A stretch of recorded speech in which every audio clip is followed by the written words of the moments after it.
Hey guys, and welcome to another episode of Drag Illustrated's The Racing Business with me, Jason Dukes. We're excited for another episode here to bring you more information to help inspire, to motivate, and to educate. Today's guest, I don't even know if there is an introduction that another human or person in motorsports can give. But you know the man, you know the family, you know the track, you know the legacy. The person that we have is Bill Bader Jr. from Summit Motorsports Park, and he's going to come on and tell us all about the history of really the track, the legacy of the family, both him, his dad, everyone else that makes this happen, and then also teach us how to be how to, what's all the secret sauce and everything like that. So let's go ahead and bring this week's guest on, Bill Bader Jr. Bill, how are you doing today, sir? I'm doing well, Jason. Thank you for the flattering introduction. I certainly appreciate that, and am excited to chat with you here for the next hour.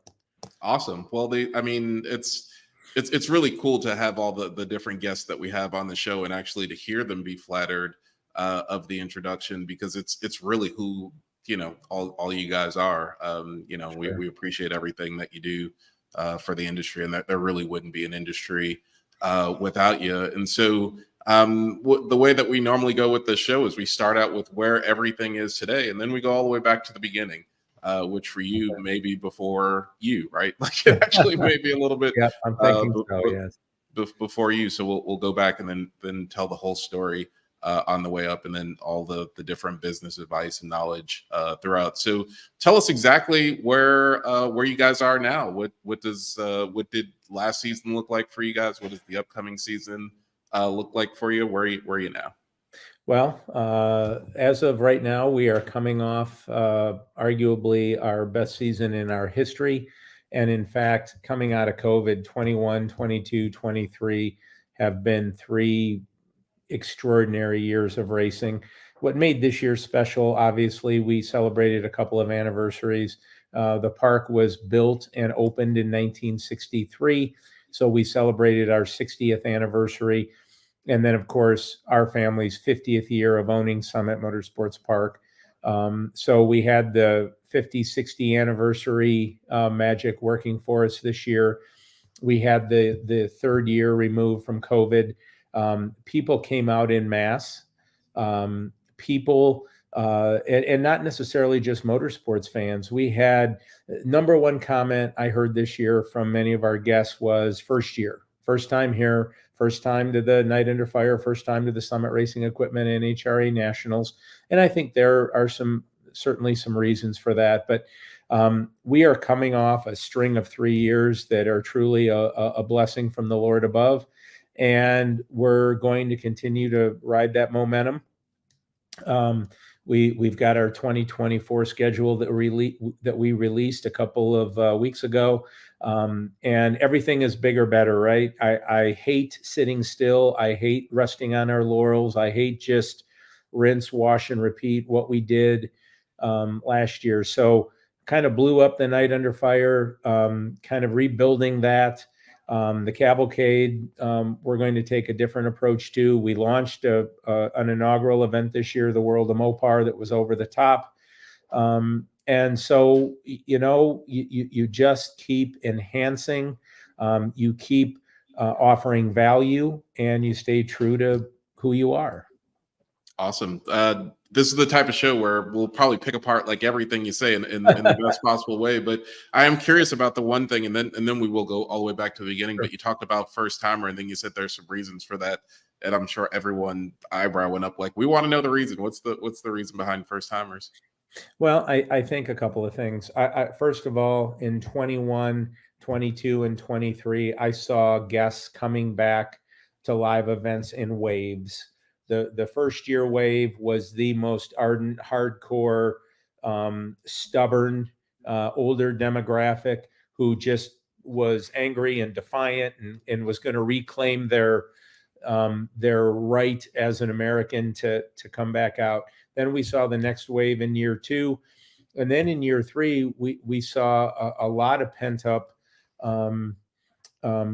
demand from people who just wanted to experience live events. Though many of those folks really laid low in 2021 and 22, and they just wanted to get back out, and they just immersed themselves in excess. They went to concerts, they went to um, live events, they went to movie theaters, they just went back out. But what's happened in 2023, traveling is not as joyful as it once was. Hopping on an airplane is kind of a mixed bag sometimes, depending on who's on that plane.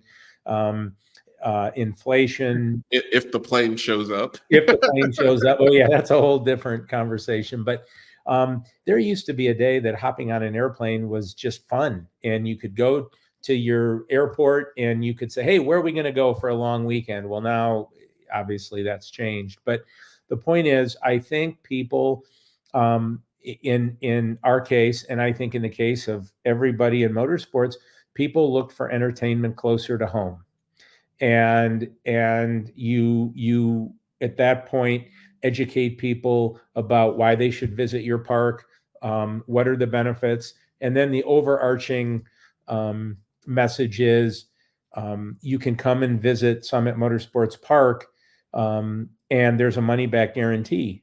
So there's no risk. Come to the Summit Racing Equipment NHRA Nationals, come to the Cornwell Tools Night Under Fire, and try us risk free. And if you don't like your experience, we'll give you your money back. And those things, the way we treat our guests, I suppose our reputation in the space. We're very involved in the community.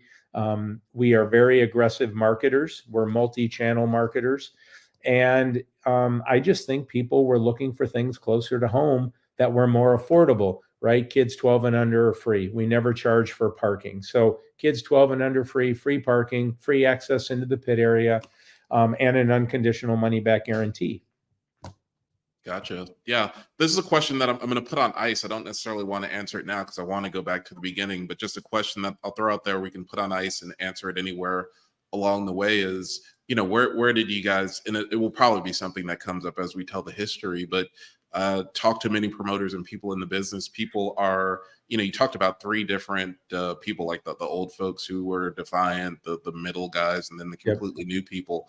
A lot of promoters that we talk about, like their specialty is one of those, but not all three. And then they have trouble mixing all together. So at some point throughout the, speaking of the history, I do want to hear where you guys got good at being able to sort of service all and do all those different things. But talk about significant numbers here: 60 years of the track being there and 50 years of your family owning it. So take us on a journey. Like what happened 60 years ago?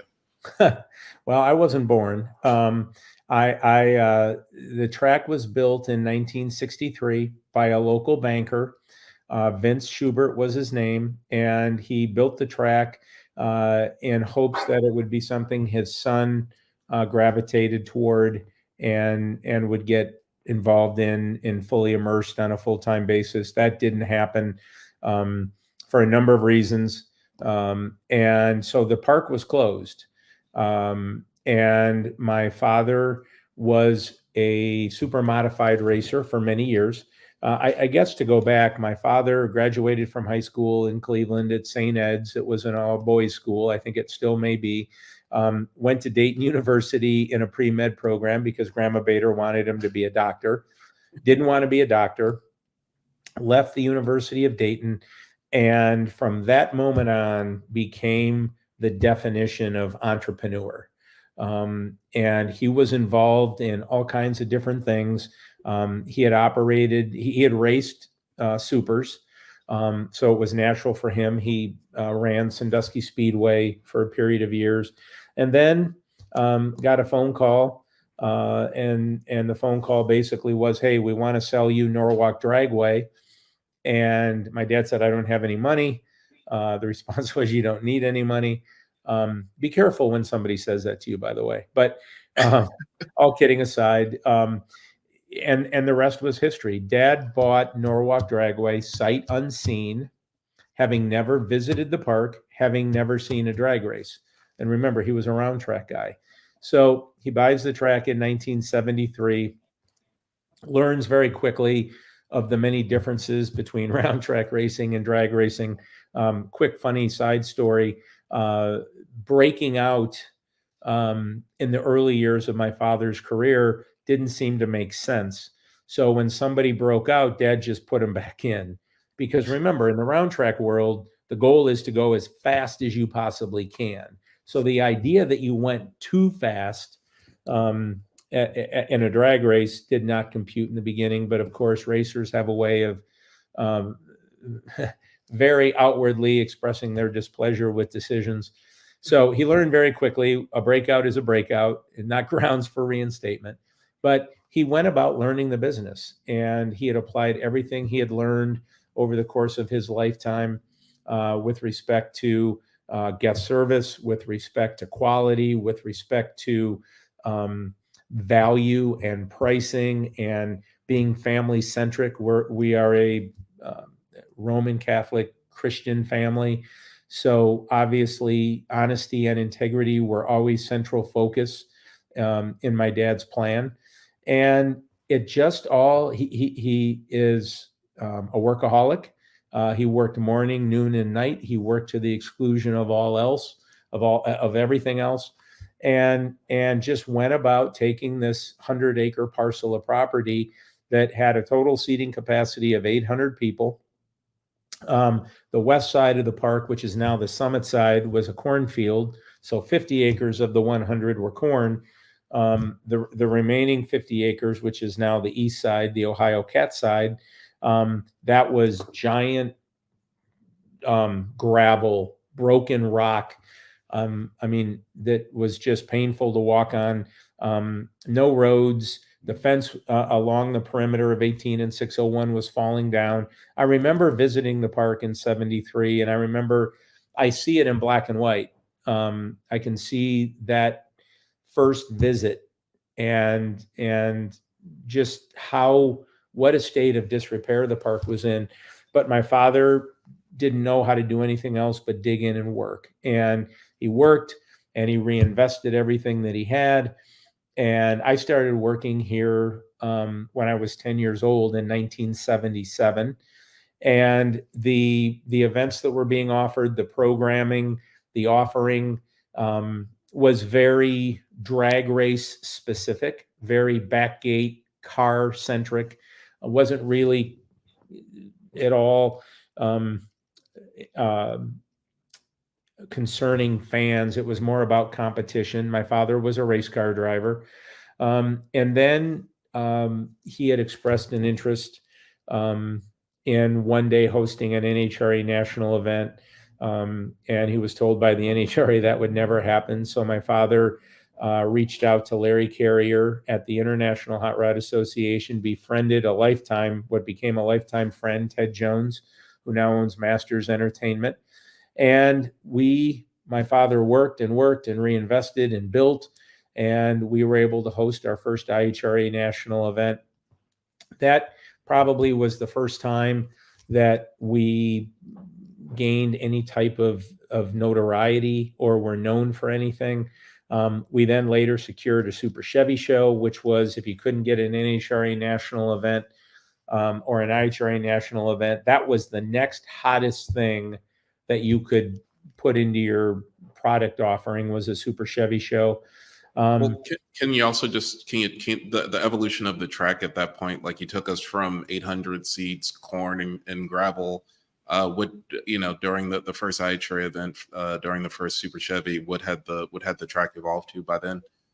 So in the early 80s, we had wooden bleachers, 15-row wooden seats.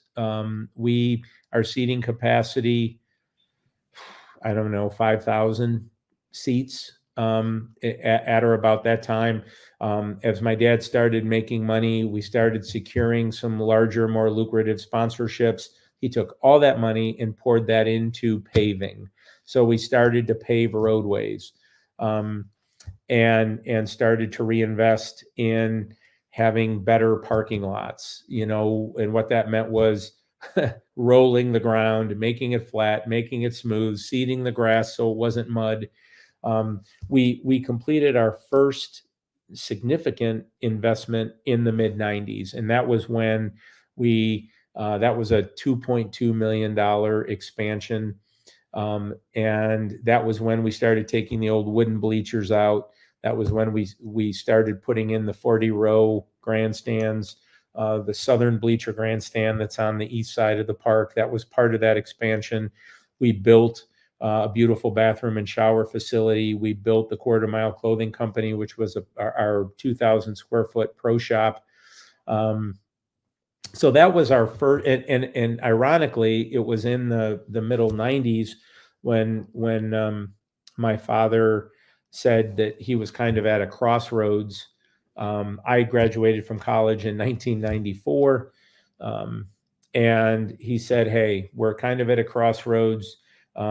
We're to the point where we either jump in with both feet," and I thought, well, hell, we were kind of both feet in already. Oh, I thought I didn't know what that meant, but so he said, and he said, "What do you want to do?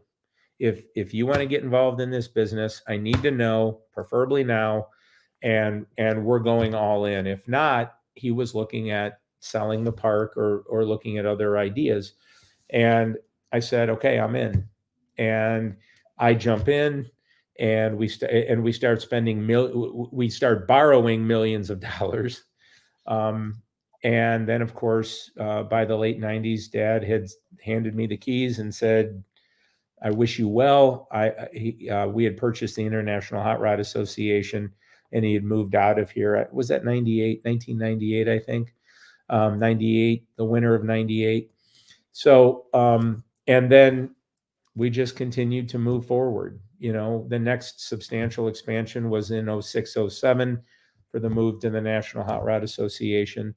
And we have spent since that first expansion in the middle 90s, we've spent nearly $12 million that we've invested in our park.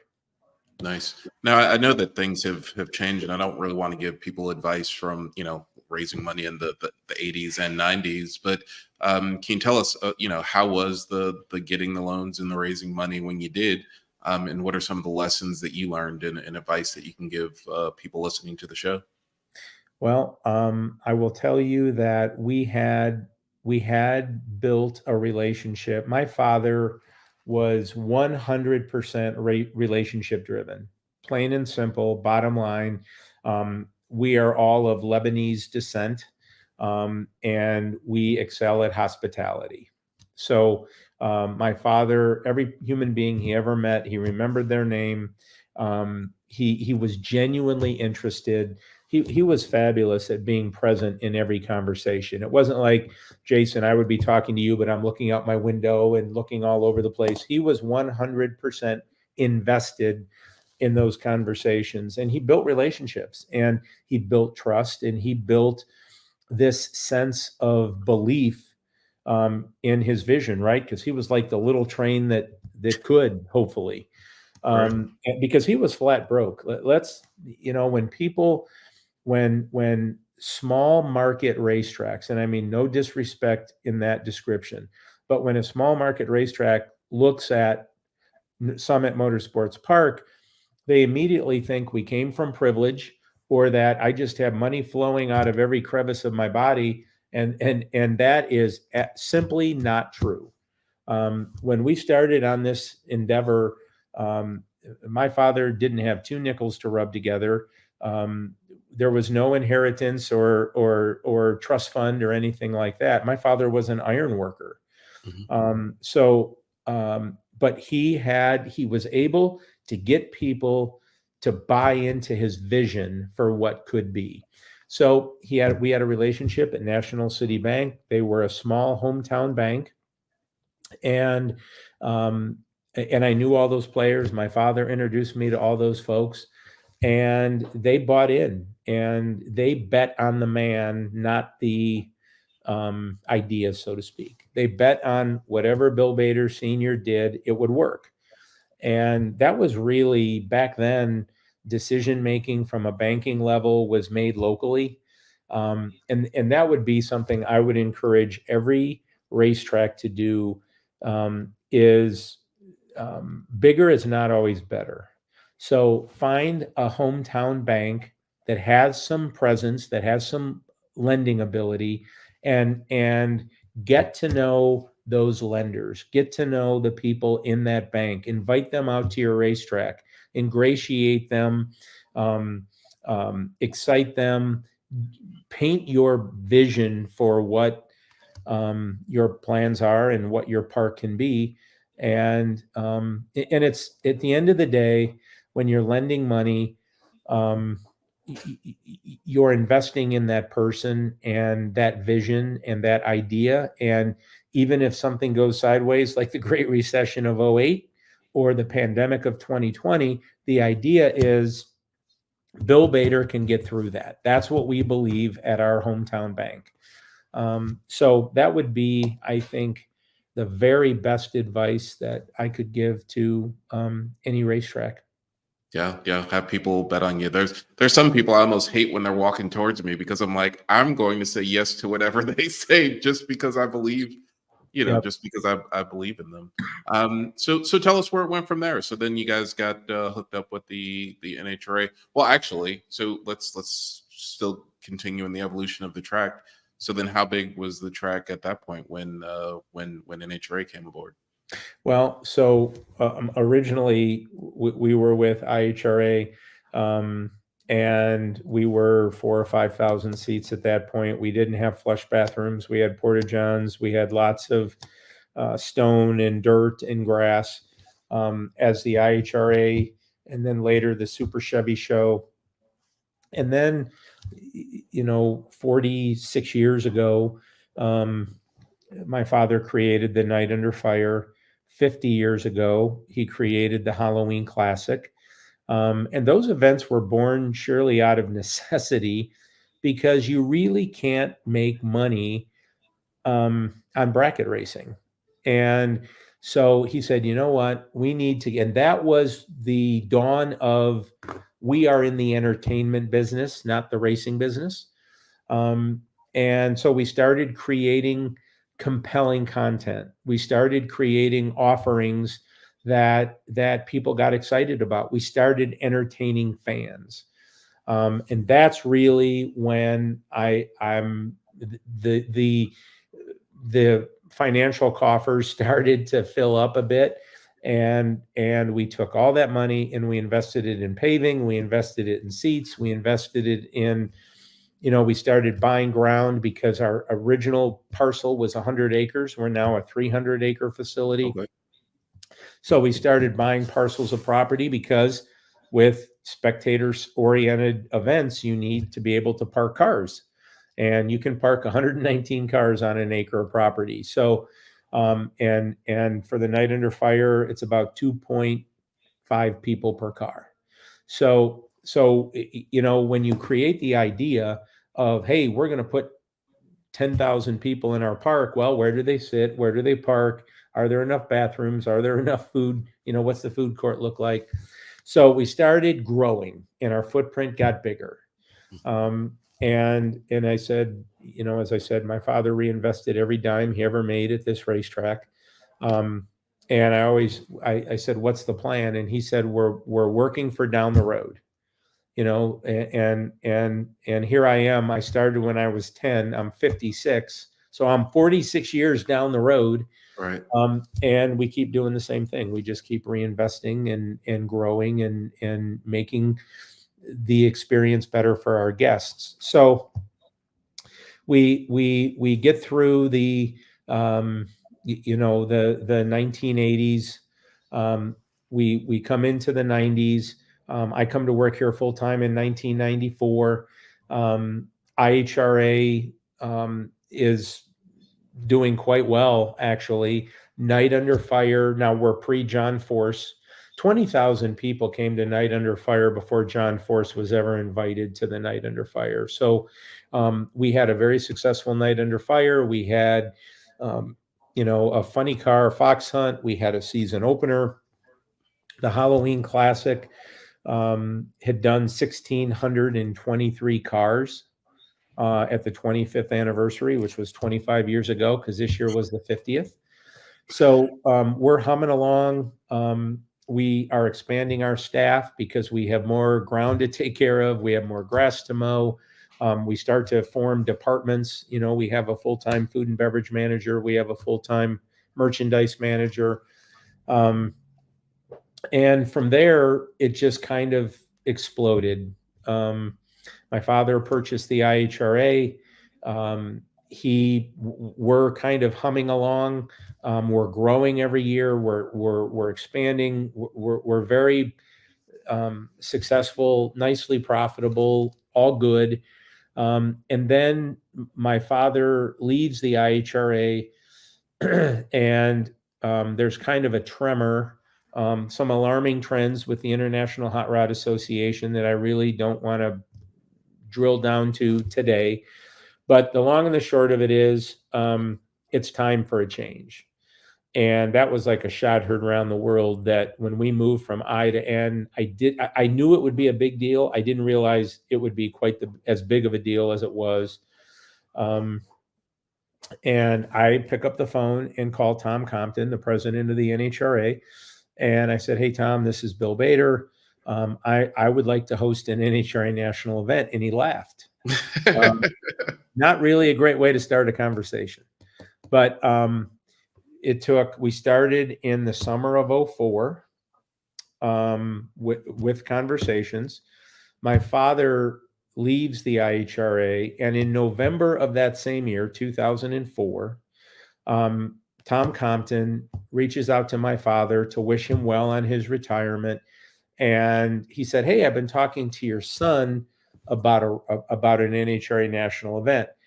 My father was the president of IHRA at the time. I had not shared with him that I was pursuing an NHRA national event. So my dad calls me and says, "What the F are you doing?" And he was hostile. And he said, "It'll never happen. I tried. It'll never happen. You're wasting your time." Well, that was pretty much all I needed to know. And we started out in the summer of 04. We come to an agreement in the spring of 06.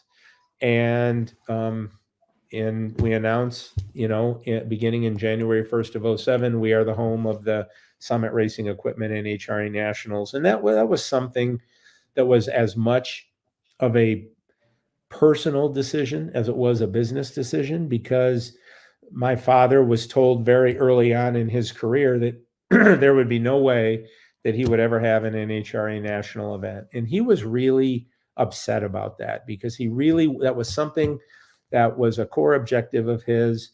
And he believed that it would never happen. So the fact that we could, all those years later, host our inaugural Summit Racing Equipment NHRA Nationals in June of 07, that was probably the most special father-son moment in my entire career at Summit Motorsports Park, to be able to do that for my dad. So that was cool. We stood on the starting line on Sunday, and the national anthem and the first pair of fuel cars went blowing across the starting line, and I gave him a hug and told him I loved him. And that was 18 years ago. Wow. Which is remarkable. So, now it's 07 or 06, 07. We end up spending $8 million to become part of the family.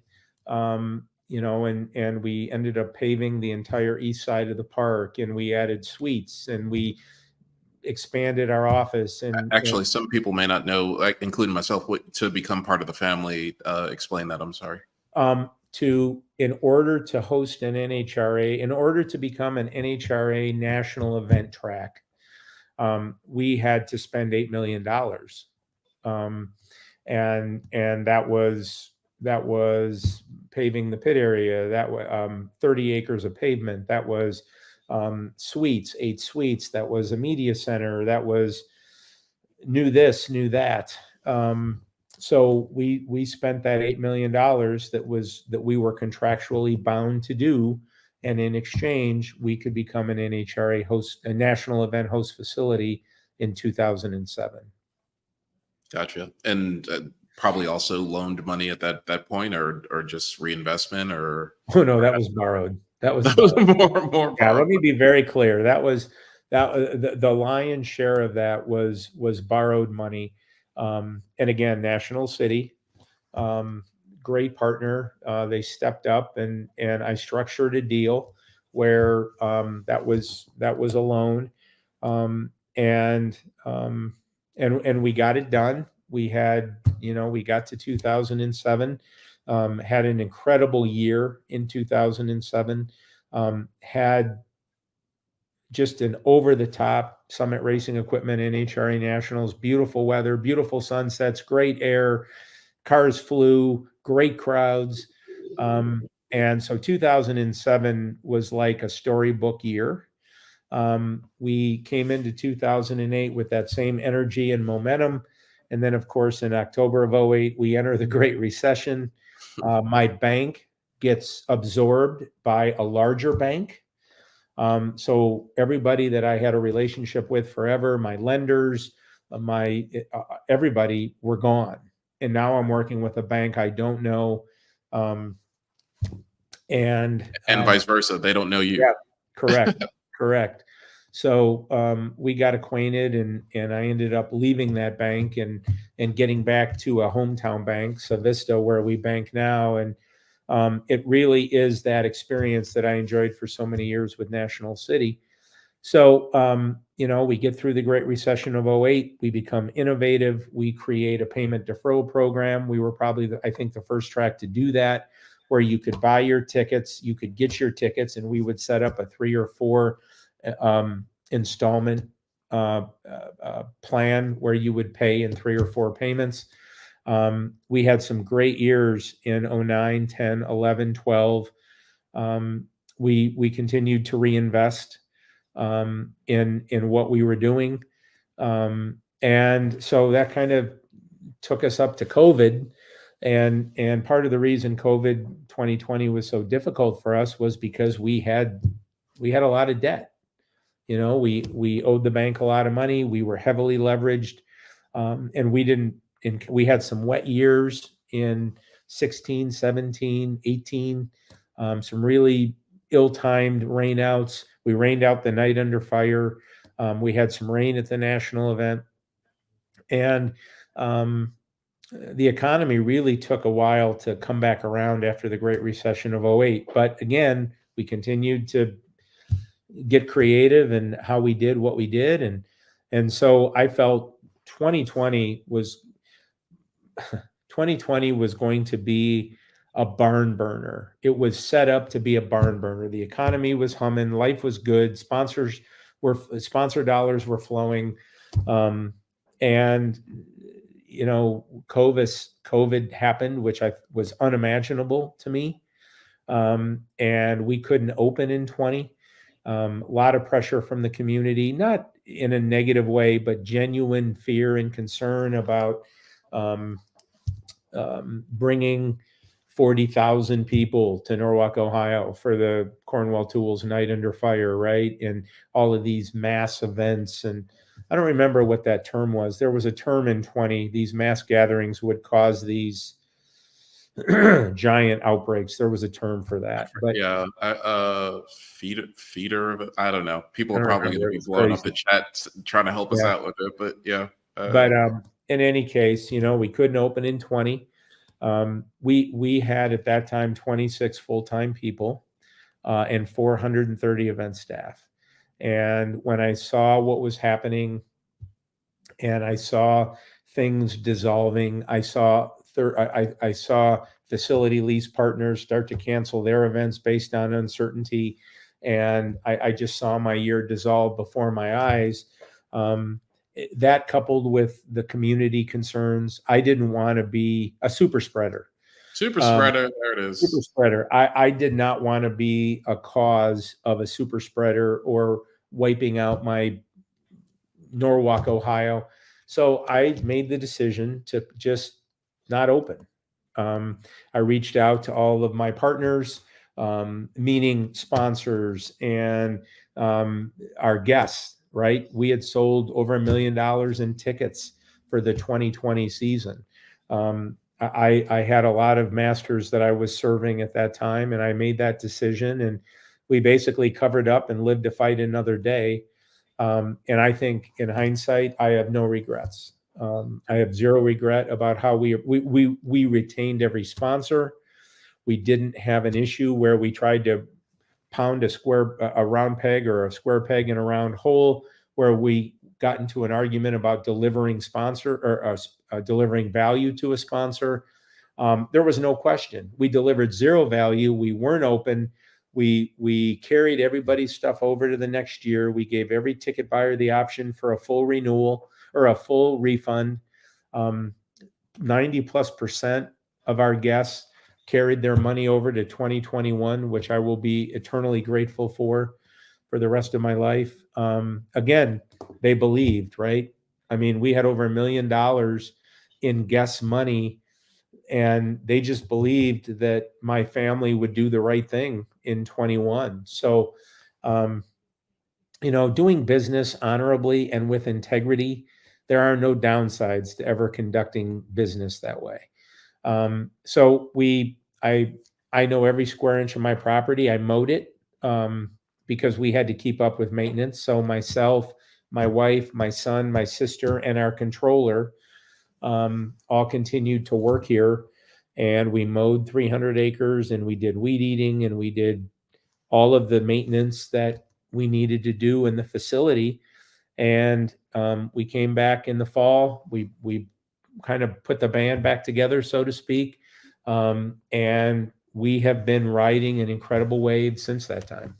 Nice. So the question that we had on ice about riding the new wave is that, you had the older folks come back immediately, then the middle folks, then the new people. Tell us a little bit about how, because what I brought up, a lot of promoters are good at one of those segments and not necessarily good at all three. What's the secret of you and your track? How do you guys do all three? I think a lot of what we do is hidden in plain sight. And I think people want to always look to infrastructure. Like, it's a nice facility. You have a lot of seats, ingress, egress. It's a beautiful facility. You have all this paving. You have nice scoreboards. I don't think any of that has really anything to do with why we are successful. I think those are all those are all things that are nice, but I think it really boils down to, quite frankly, our hospitality. I think we treat people incredibly well. We genuinely care and make decisions with our guests in mind all the time. Everything I do, every decision I make, every expansion is always geared around one very simple question, and that is this what is best for our guest? How will the guest benefit from this decision, this expansion, this move? If you look at the top 5 things that I want to do to my facility in terms of long-term capital expenditures, everything is geared around the guest. There is not one of those 5 things that are revenue generators for the Bader family. So we are 100% guest centric, and we stand behind that with the Bader family guarantee that says if you visit Summit Motorsports Park and are dissatisfied, we will resolve the problem to your satisfaction. Period. No hassle. No multiple phone calls. No. Well, gee, let me get back to you. I empower and enable at every level. So that means that the bathroom attendant, the parking attendant, the ticket seller, the announcer, the starter, the tech guy or gal, any one of those 430 people wearing my shirt are empowered and enabled to do whatever it takes to make the guest happy. And I always tell my team, when in doubt, err on the side of the guest. My dad coined the phrase, you can't lose if the customer wins. And that is very true. So I think over the years, we had the Bader family guarantee, and that is front and center in everything we do. And then a number of years ago, I created a community code of conduct. And the community code of conduct says, when you visit Summit Motorsports Park, you are going to conduct yourself appropriately. Okay. So, Jason, you've never been to a race. This is a hypothetical. You've never been to a racetrack. You bring your wife and kids to Summit Motorsports Park. You sit in the grandstands, and everybody's a drunken fool, and they're using profanity, and they're hitting on your wife, and they're just not nice people. You are never going to come back to my racetrack. And additionally, you are going to tell everybody you can, whether intentionally or unintentionally, about your experience in my house. So, Summit Motorsports Park is my house. And when you come and visit my house, you are expected to conduct yourself a certain way. If not, you are out for the rest of your natural life. So, I have a one strike policy for stupid. And that means come here, enjoy yourself, but act like a human being. And if you don't, you're out. And it's very simple. So I think our level of guest service, we have a full-time guest advocate on our staff. We are a 100% guest service driven company. We empower and enable at every level. We invest heavily in the guest experience. We guarantee their experience, and we also guarantee the environment is going to be family centric. And we have a reputation for that. So I think it's not that hard either. It's just treat people how you treat them on Christmas morning when they're in your house, or on Thanksgiving Day. And it all kind of boils down to the fact that when you hire people to become part of the team, you hire nice people. Rather than hiring a mechanic who's going to be your tech guy and teaching him to be nice, how about hiring a nice guy and teaching them how to inspect a vehicle? So those are really, I think, the things that we do. All of our programs, whether it's our hospitality carts, whether it's our ushers, whether it's our guest service locations, everything is really geared around the guest experience and having a fun, Christian, family-centric time at Summit Motorsports Park. So that's the experience at the track, and thank you for sharing all that. How Sure. about outside of the track? Like, what are some of the either community part? Well, I won't even give examples, but just how do you get people to the track, and what has been the evolution of getting people to the track? I think we are very heavily invested in the community, number one. Not really because it made good business sense. I think it's just how it happened, being neighborly, being a good community partner, understanding that we're this area's largest attraction. That comes with a great deal of responsibility. So we work with clubs. In the later 1970s, this fine elderly gentleman named Ralph Jackson rode out here in an old VW bus with a beer tap stuck in the side of it on the driver's side. And he said, "Mr. Bader, my name is Ralph Jackson. I'm with the Norwalk Lions Club, and we would like to sell beer." And my father looked up, shook his hand, and said, "You can sell beer here forever." And so the Lions Club sell beer at Summit Motorsports Park, you know, that's a handshake deal that was from 1970, whatever, that will be in force forever here at as long as the Baders own Summit Motorsports Park. So we're involved in the community. We're involved with development councils and chambers, and we just genuinely care about our ecosystem, and people know that. And I'm not. We're just a good community partner. Let me say that. Yeah, yeah. I love to ask these questions because a lot of times I get asked questions and people want like, oh, well, then what are the top 3 things, or what are like how do I get from 1 to 1,000 today? And a Sure. lot of times they're not very happy with my answer, because my answer is probably a lot like you would answer it, or your dad would answer it.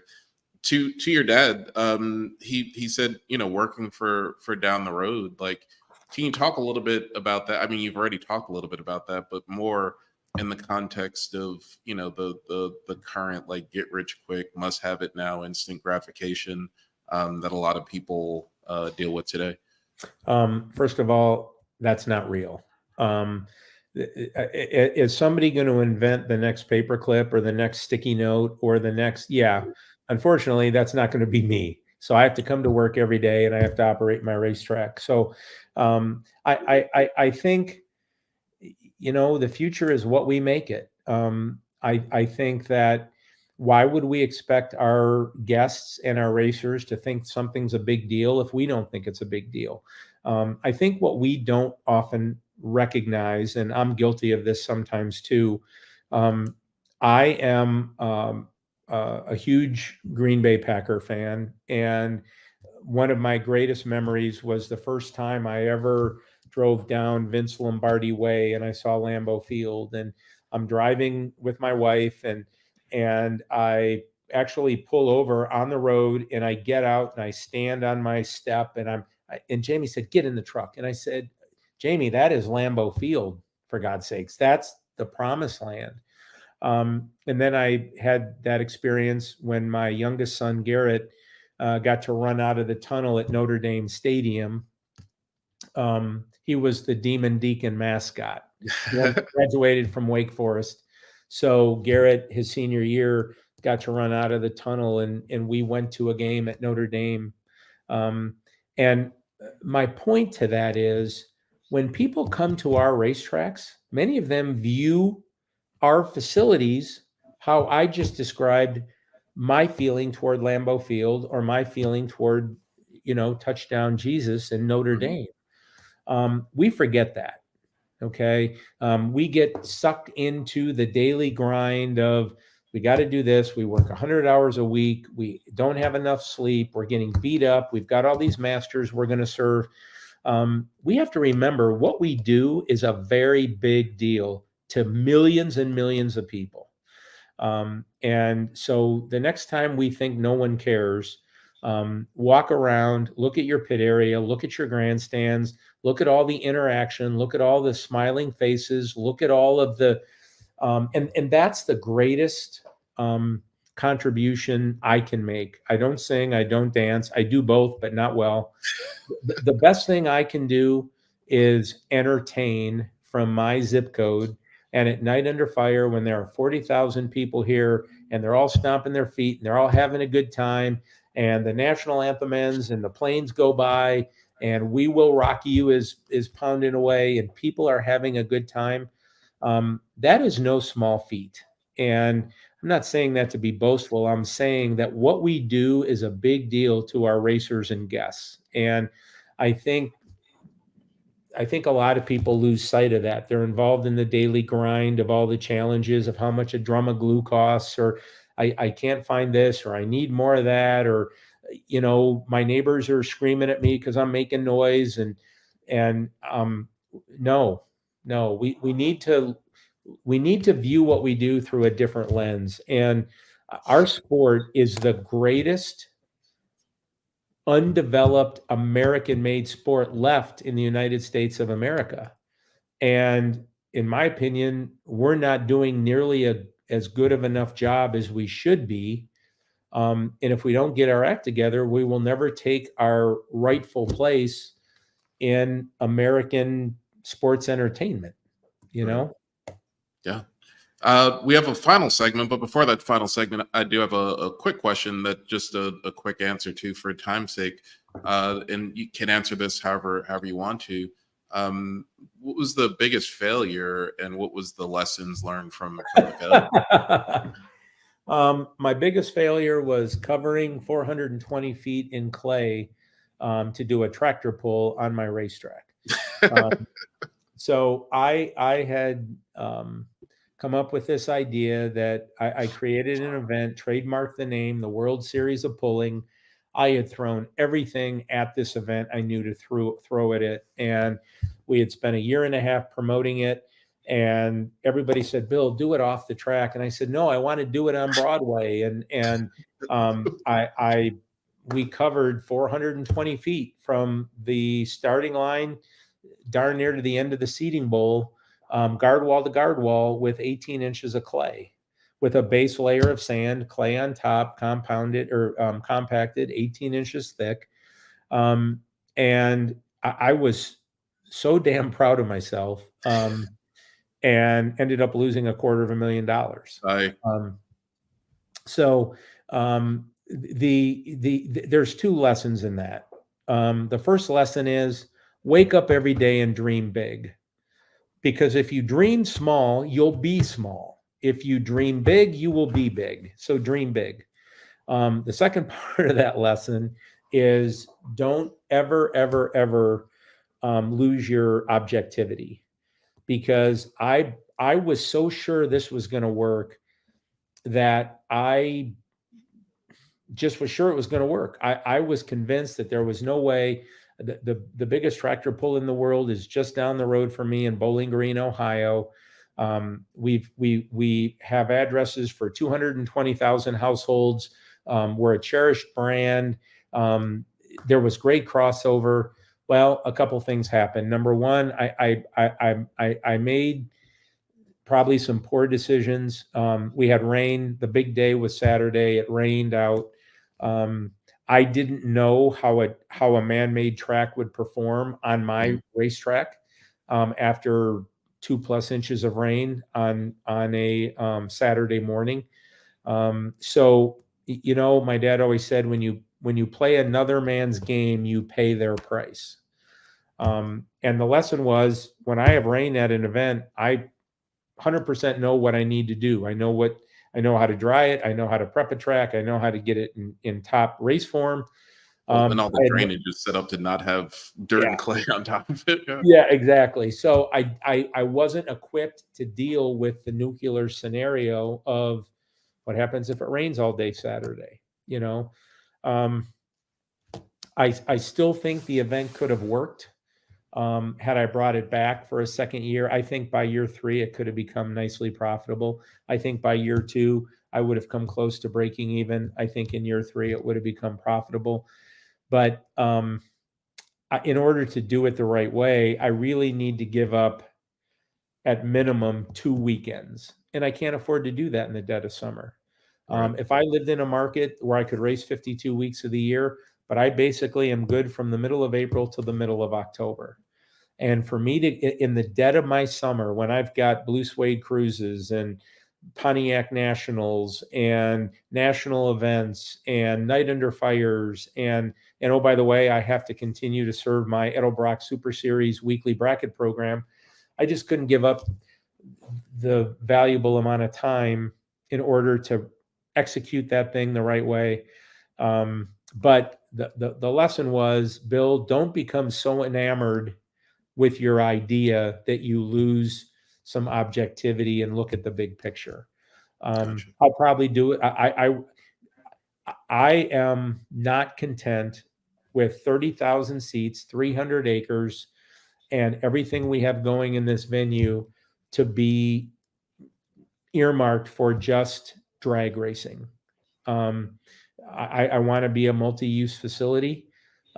So I will continue to dream big and find the next Night Under Fire or Blue Suede Cruise or Halloween Classic or national event or whatever, because it's out there, but you're never going to find it if you don't go looking for it. Yeah, absolutely. Well, we're going to wrap the show up with a segment called Put Up Your Dukes. It is the rules of Put Up Your Dukes. You have less than a minute to answer each of the questions. We have about 13 questions for the rounds of Put Up Your Dukes. Are you ready to go? I'm ready. All right, there it is. Watch out. Ready to go? Ready to go. Fire. All right, let's put up your dukes. First question is, and these could be, your answer could be for yourself personally or the industry or your racetrack. All right. Okay. So 1 minute for each, 1 minute limit for each answer. First question is, what is the strength? What is the strength of Summit Motorsports Park? It's guest first approach. What is the strength of our sport? The fact that it is the quickest and fastest accelerating sport on the planet. We live in a society of a shortening of an attention span, and in drag racing, we can show people something new very quickly. So I think that's a benefit. Weakness. Weakness. Biggest weakness. We wow. Okay. So our biggest weakness is we underperform in almost every category. Our facilities, how do they compare to the Taj Mahals that are being built, the Levi stadiums, the AT&T stadiums, the new football facility in that the Chargers enjoy playing in? So our weaknesses, our facilities do not measure up to today's standards. Our weaknesses are that we're not very good marketers and we don't take care of our guests very well. Biggest opportunity. We are in the infancy phase of our product life cycle, infancy, growth, maturity, decline. So we are a baby and the sky is the limit. We have no idea how successful we can be because we are so underperforming where we could be. Biggest threat. Complacency. We think we are in the drag racing business and we should be in the entertainment business. Actually, most overrated part about most overrated part about being Bill Bader Jr. The most overrated part is that I make a lot of money because I do not. Most underrated.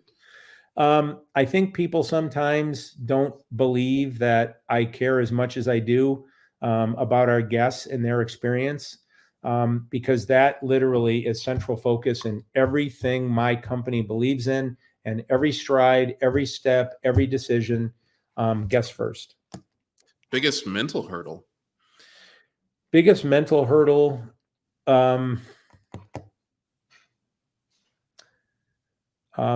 Probably biggest. I don't know that I have any mental hurdles.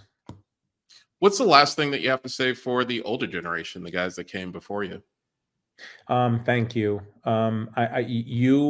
Those folks set the tone and created something out of nothing. Whether they're the Perdomes or the McEwens or the Bill Baders or the Larry Carriers or the Wally Parks.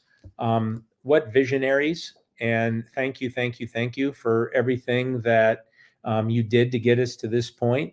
And man, I don't want to disappoint you. Last thing that you have to say for the younger generation, the guys coming up behind you. Well,